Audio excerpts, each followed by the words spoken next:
आज की गाथा वैसे अष्टमहाप्रतिहार्य कल ही पूरा हो गया था, अब प्रभु के अतिशयों का वर्णन आया है। आज की गाथा वैसे 8 महाप्रतिहार्य में 8 गाथाओं को अपन ने देखा, 28 से लेकर के 35 तक। उन गाथाओं में दिव्य ध्वनि, अशोक वृक्ष, कुसुम वृष्टि, देवदुंदुभि, छत्र धरावे, चवर विजावे, ऐसे वर्णनों को हमने देखा। परंतु आगे भी महाकवि मानतुंगा आचार्य जी कहते हैं कि प्रभु प्रवचन देने के लिए धर्म सभा में पधारते हैं। अरिहंत परमात्मा उस समय के आदिनाथ भगवान जहाँ वे स्वयं विराजते थे, वहाँ से चल करके समो शरण के अंदर, धर्म सभा के अंदर पधारते हैं, तो वो स्थान कैसा होगा।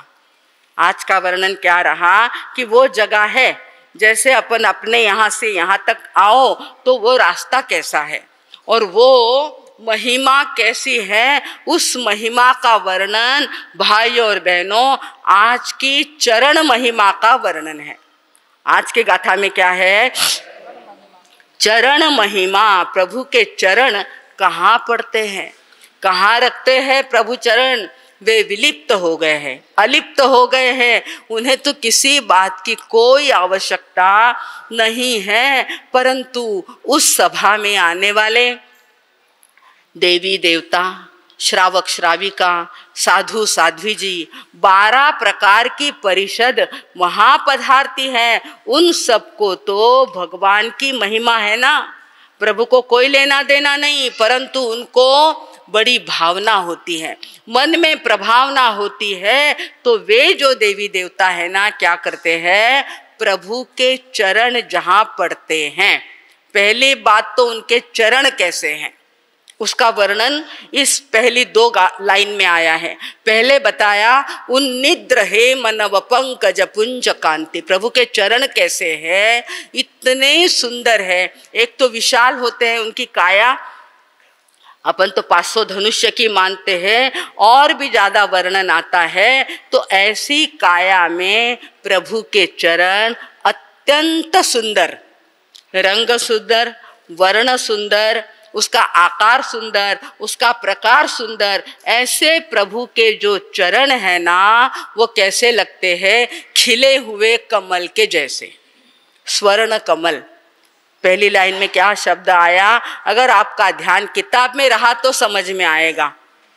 किताबें हैं तो ले लीजिए और याद रखना, आज हमारे पारख परिवार ने सबको ये किताबें दी है, परंतु वे किताब नीचे रखने के लिए नहीं।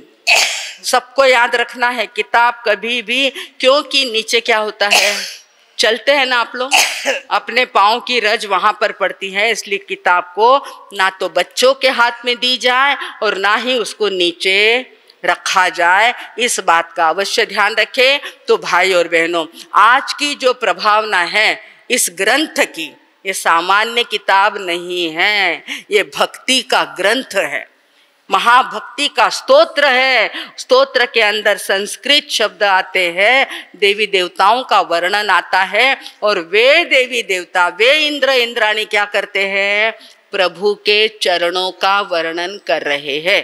प्रभु के चरण कैसे, खिले हुए कमल की तरफ, वो कमल भी कैसे, हेम, हेम यानी क्या, सोना। तो उन्निद्र हेम यानी खिले हुए स्वर्ण कमल जैसे, नव पंकज, पंकज यानी कमल, पंक यानी कीचड़, उसमें जन्म लेने वाला कमल।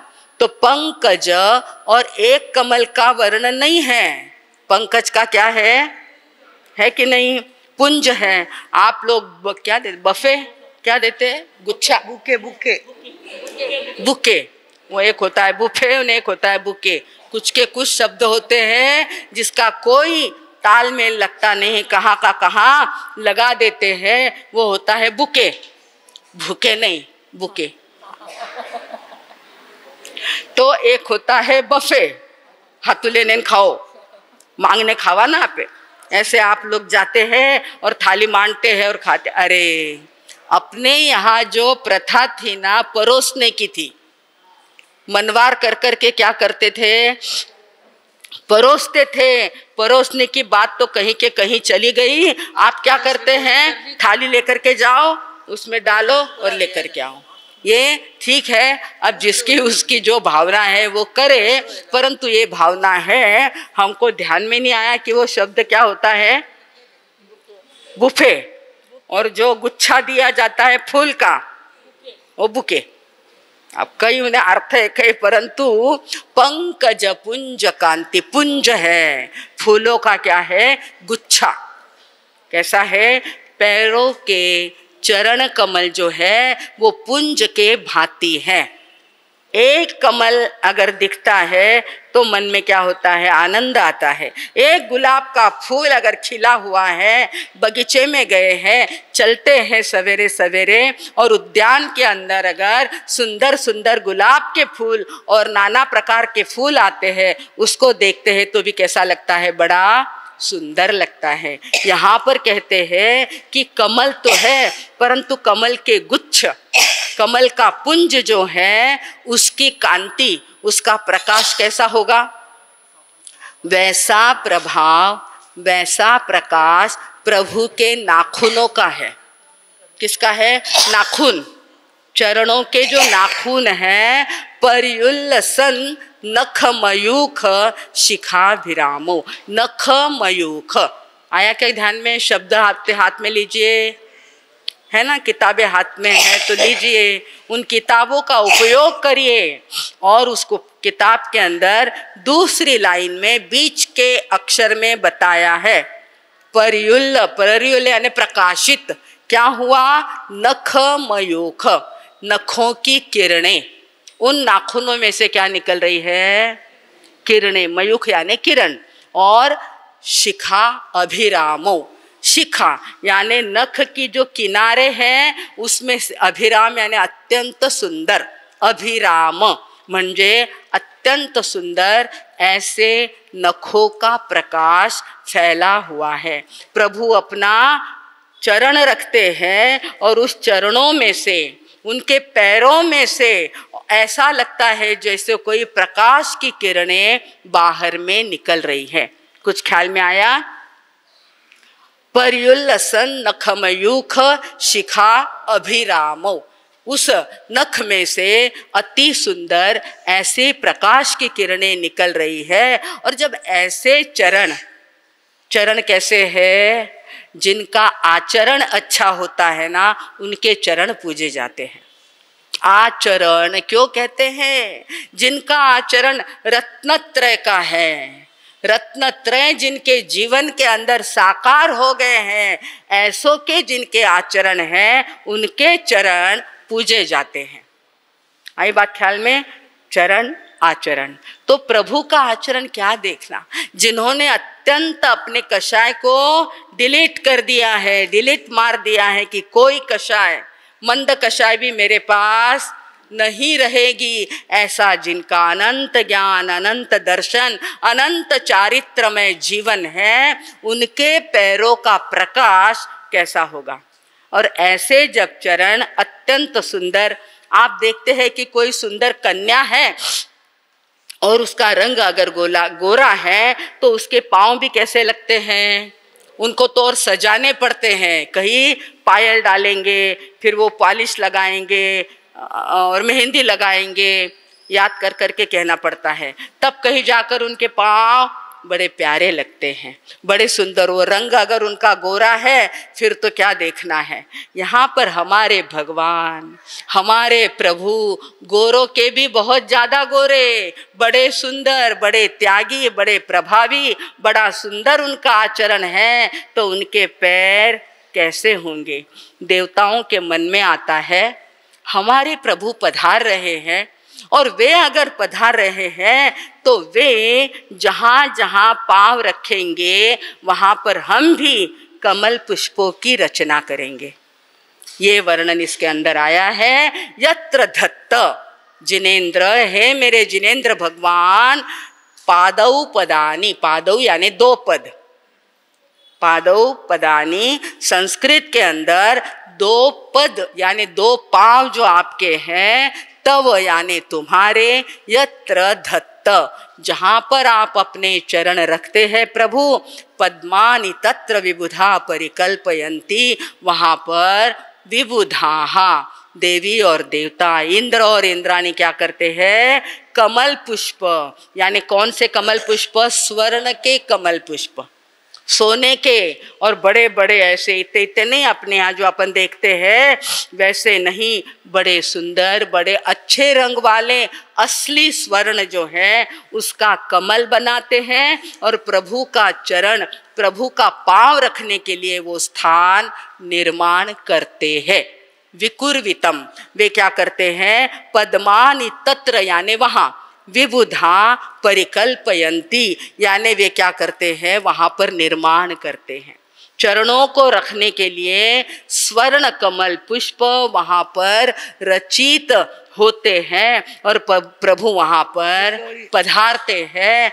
आपने देखा होगा आपके नासिक शहर के अंदर धर्म चक्र है, धर्म चक्र विल्होड़ी में है ना, और उस विल्होड़ी के अंदर जो मूर्तियां बताई हैं वो तो बड़ी सुंदर है ही, परंतु अगर उसके तल घर में जाओ तो वहां पर जो प्रभु की मूर्ति बताई है खड़ी है, वो मूर्ति भी कैसी है, खड़ी है और वहां पर रचना करी है स्वर्ण कमल की, पांव रखने के लिए कमल पुष्प वहां पर रखे हैं, यानी अपने सामान्य जनता को समझ में आए कि कैसा होता है, वहां की रचना कैसी होती है, ये ध्यान में आने के लिए विल्होड़ी के अंदर धर्म चक्र के अंदर जो अंतर्ग्रह है वहां पर ये रचना नहीं देखा हो तो अब देख के आ जाना।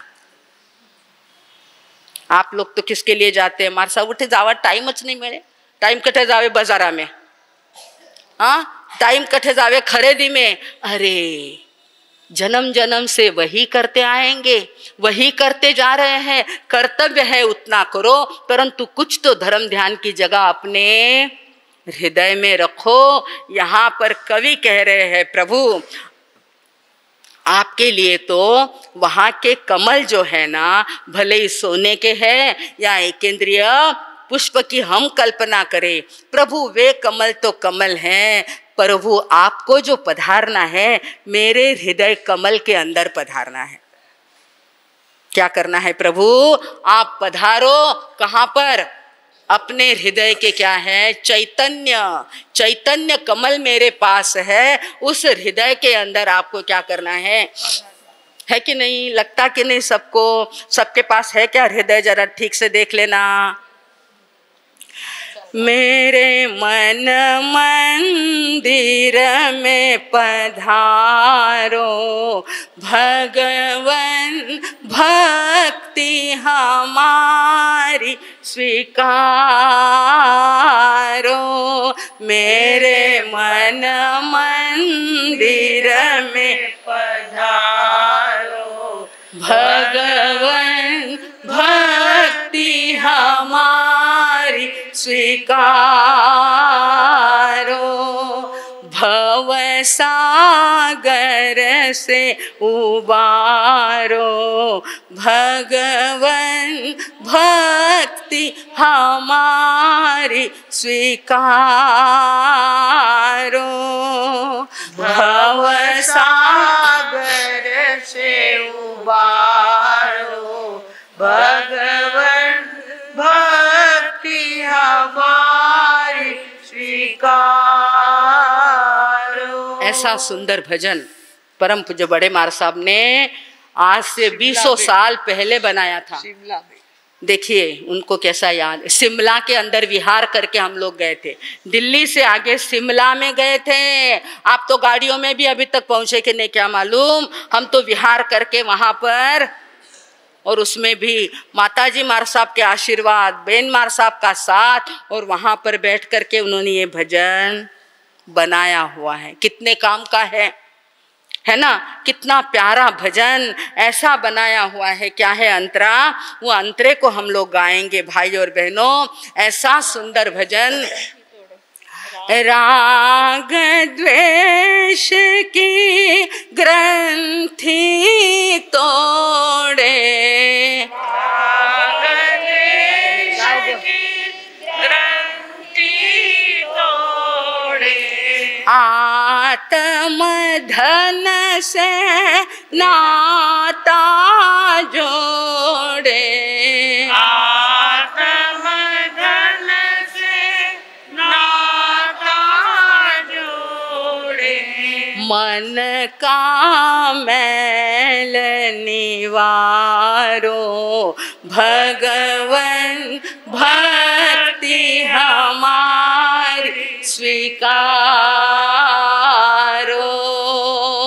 मन का मैल निवारो, भगवन भक्ति हमारी स्वीकार, अंतर में युग युग से सोए, अंतर में युग युग से सोए, प्रमाद में कई जन्म है खोए, प्रमाद में कई जन्म है खोए, अब तो जन्म सुधारो, भगवन भक्ति हमारी स्वीकारो, अब तो जन्म सुधारो, भगवन भक्ति हमारी स्वीकारो, अविनाशी का ध्यान लगाए, अविनाशी का ध्यान लगाए, अविनाशी का ध्यान लगाए, ध्यान लगाए, ध्यान लगाए, ध्यान लगाए, ध्यान अविनाशी का ध्यान लगाए, अविनाशी का ध्यान लगाए, चित्त शक्ति में मन को रिझाए, चित्त शक्ति में मन को रिझाए, उज्ज्वल प्रीत से तारो, भगवन भक्ति हमारी स्वीकारो, उज्ज्वल प्रीत से तारो, भगवन भक्ति हमारी स्वीकारो, मेरे मन मंदिर में पधारो, भगवन भक्ति हमारी स्वीकार। ये भजन आपको रोज बोलना है, रोज भक्ति करनी। किताबें आपके पास आ गई हैं और उस किताबों को देखकर जब आप पढ़ेंगे आपका मन शांति से भर जाएगा। मन मंदिर में पधारो, बुलाओ उनको, बुलाने पर आते हैं। ऐसी भक्ति करेंगे ना भाई और बहनों, आपके असंख्य असंख्य जानते अजानते बांधे हुए जो कर्म है ना, वो अशुभ कर्म क्या हो जाएंगे। उनको बुला लिया, प्रभु को बुला लिया तो फिर वहां पर काली माँ, वहां पर किसी भी प्रकार का कर्म का आवरण नहीं रहेगा, परंतु बुलाना पड़ेगा। बुलावे पे पधारते हैं प्रभु और वे जब आ जाते हैं तो सारा अंधकार नष्ट हो जाता है। इस प्रकार आज की गाथा का वर्णन आया है, जो प्रभु को केवल ज्ञान हो गया है। और केवल ज्ञान कल्याणक के बाद जब तक निर्वाण कल्याणक नहीं हो जाता, तब तक के ये जो बीच का काल है, वहां की ये गाथाएं हैं। केवल ज्ञान के बाद और निर्वाण के पर्यंत जो उनका जीवन है, उसके अंदर रहने वाली ये उपयोग में आने वाली गाथा है। और वे अपने को वारंवार क्या करती हैं? संदेश देती है कि उन्होंने तो भक्ति करी, हम खाली सुनते ही रहे। ऐसा नहीं होता, ऐसा होता नहीं। आप रोज का अनुभव करते हैं भाई और बहनों, उसको अंदर में ग्रहण करना होता है, हृदय कमल तक। सुन करके उसको कहाँ ले जाना है? हृदय कमल तक ले जाना है। तब कहीं जाकर सही अर्थों में, सम्यक अर्थों में प्रभु की भक्ति, तीर्थंकर की भक्ति, अरिहंत की भक्ति हो सकती है। आज का अपना दिवस कौन सा है? विजयदशमी। आज विजय मिलानी है। अपने को भी क्या करना है? राग द्वेष के ऊपर क्या करनी है? और सबसे पहले तो यहाँ पर जो करना है वो प्रमाद के ऊपर विजय मिलानी है। प्रमाद आ जाता है, आलस्य आ जाता है, सगळो व्यवस्थित है मार साहब, सगळो राम राजी। बड़े मार साहब को आकर के कहते सगळो राम राजी है। अरे पर अंतरात्मा राजी है क्या? वो देखो, राम राजी म्हणजे काही घर में खावनो पिवनो, पोता पोती परणाई दिया, कई क्यों बाफना बाई। कितना प्यार से उन्होंने होकारा दिया, उन्होंने जिकारा दिया कि हाँ मार साहब इसी में पड़े हैं।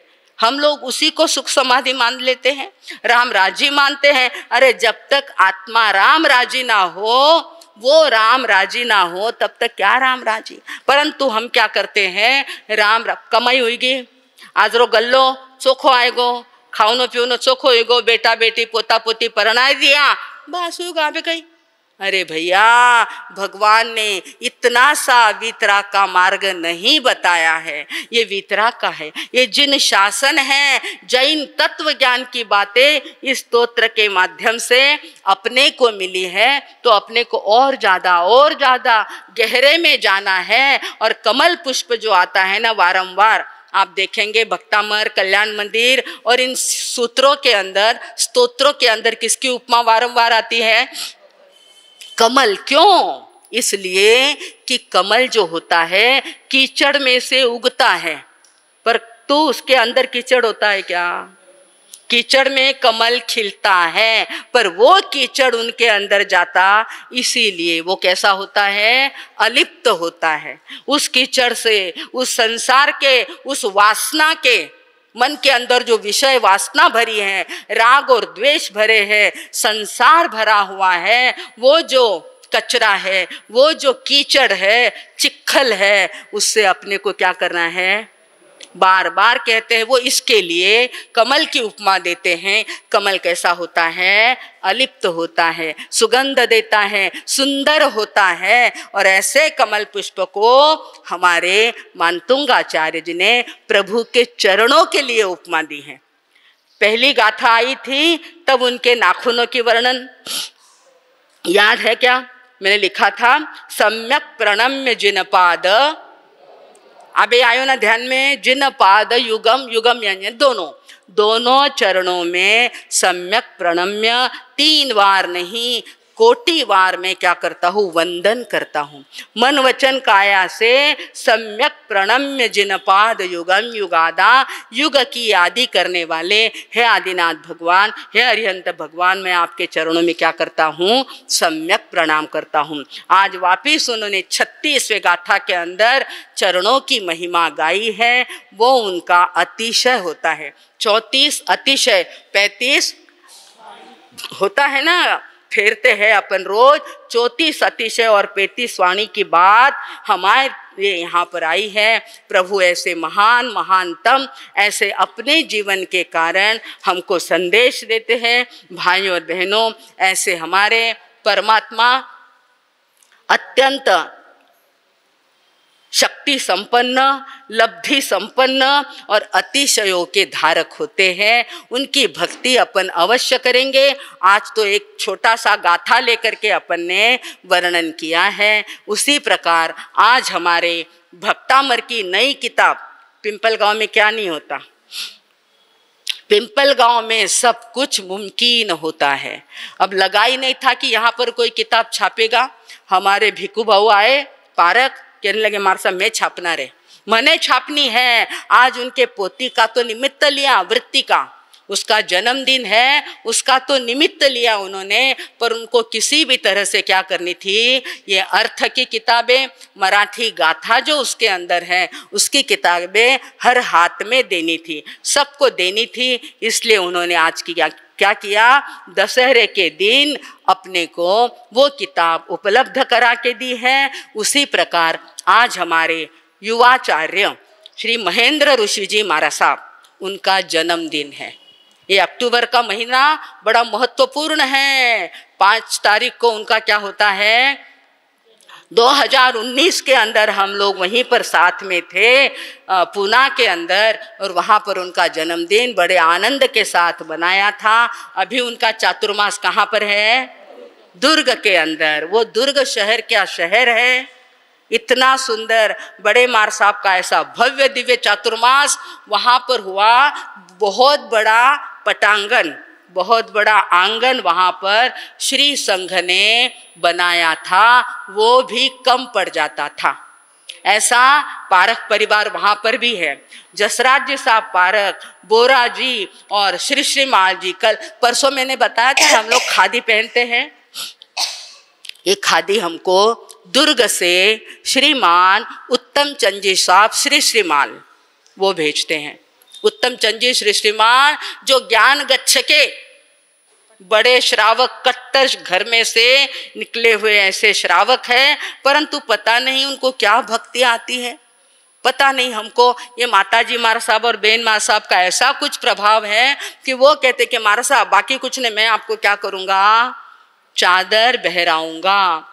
लगती भी नहीं हमको, इतनी तो चलती नहीं, 3-3, 4-4 साल, 5-5 साल तक ये चद्दर चलती है। मंगल प्रभा जी हमको बराबर फाड़ करके भेजते रहते हैं, परंतु भेजने वाले कहाँ से है, दुर्ग से। संप्रदाय कौन सा है, ज्ञान गच्छ का है। भाई और बहनों, ये प्रभाव जिन शासन का है, ये प्रभाव धर्म का है, और ऐसा प्रभाव आज आप हमारे पास देख रहे हैं। बहुत बहुत कहने की बातें हैं, परंतु आज अपने को परम पूज्य बड़े मार साहब को सुनना है। वे बड़ा सुंदर दशरे के ऊपर भजन भी सुनाते, प्रबोधन भी करते, उद्बोधन करते, वो भी अपने को सुनना है। तो मैं कह रही थी कि आज 5 तारीख युवाचार्य महेंद्र ऋषि जी का कांति भाऊ सोनी, उन्होंने जब वे बच्चे थे, ऐसे छोटे बच्चे थे ना, इस पिंपल गांव के अंदर आए थे, भोजन के लिए गए थे, तब कांतिलाल जी साहब सोनी ने कहा था अभी तो आप छोटे से लग रहे हो, परंतु आप आचार्य बनेंगे, ऐसा उन्होंने कहा था। ऐसा मुझे पता था। उस समय उन्होंने बचपन में कह दिया था कि ये कौन बनेंगे, इनके लक्षण जो है वो भटेवरा परिवार से है। उस समय उन्होंने कह दिया था कि तुम अभी तो खेलो कूदो, परंतु तुम आचार्य बनने वाले हो, ऐसा उन्होंने उसी समय कह दिया था। भाई और बहनों, आज वे श्रमण संघ के युवाचार्य कहलाते हैं।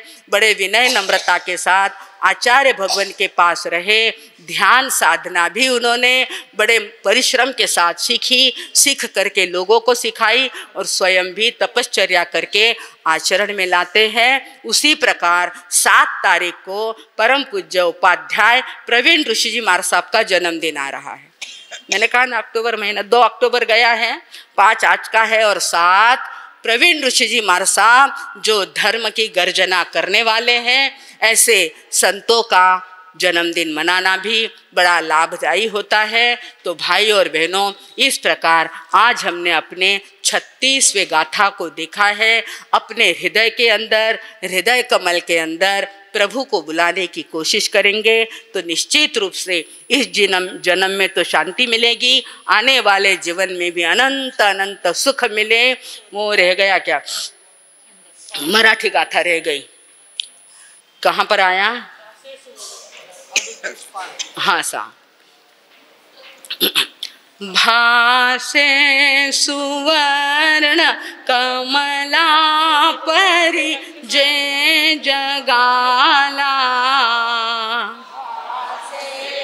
सुवर्ण कमला परी जे जगाला, शोभा अतीव नख कांती मुळे जयाला, शोभातीव नख कांती मुळे जयाला, होते पदांबुज तुझे स्थिर जा प्रदेशी, होते पदांबुज तुझे स्थिर जा प्रदेशी, तेथे सुरेंद्र कमले रचिती विकाशी, तेथे सुरेंद्र कमले रचिते विकाशी। याप्रमाणे आता मी पुन्हा घेत नाही, त्याचा भावार्थ पण तुमच्या हातात आलेला आहे। आता हातातल्या पदार्थाला हृदयात जाऊ द्या, निश्चितपणे कल्याण होल्याशिवाय होणार नाही, थांबणार नाही। आपलं स्वतःचं कल्याण करा, समाधान करा। याच शुभापेक्षेने आता मी पुन्हा विराम घेते। ओम शांती।